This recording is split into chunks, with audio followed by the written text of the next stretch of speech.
Hozir mana bunda ham noto'g'ri o'rnatilgan. Chunki yorlar bilet, mini bilet. Bu qanday qay tartibda o'rnatilishi kerak? O'z izohlaringizni bo'lsangiz. Endi Hakimjon bilasizmi? Aynan mana shunday turdagi mini biletlar deydi. Mini biletlar. Mana shuni o'rnatib, yo'llarda harakatlanayotgan haydovchilarimiz bugungi kunda ko'pchilik sonini tashkil etadi. Ularga bitta narsani tushuntirishimiz kerak. Bu H4 cho'g'lanuvchi lampalar uchun moslashtirilgan. Ya'ni Cobalt korxona tomonidan nazarda tutilgan cho'g'lanuvchi oddiy lampalar uchun. Mahalliy.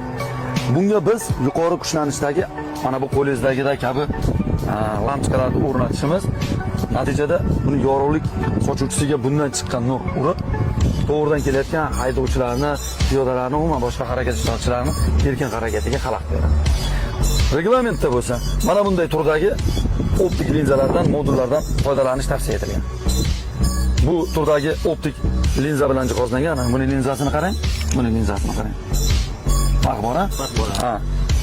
Buni ham o'rnatgandan keyin albatta eski yorug'lik taratuvchi, ya'ni отражатель deymiz-ku, o'sha отражательlarni yo'q qilish kerak. Yo qoraytirib yuborish kerak. Nimagaki, endi bularning farqi qanday bo'ladi? Buni eksperiment qilib ko'rishimiz mumkin, lekin baribir hozir mana bunda ham noto'g'ri o'rnatilgan.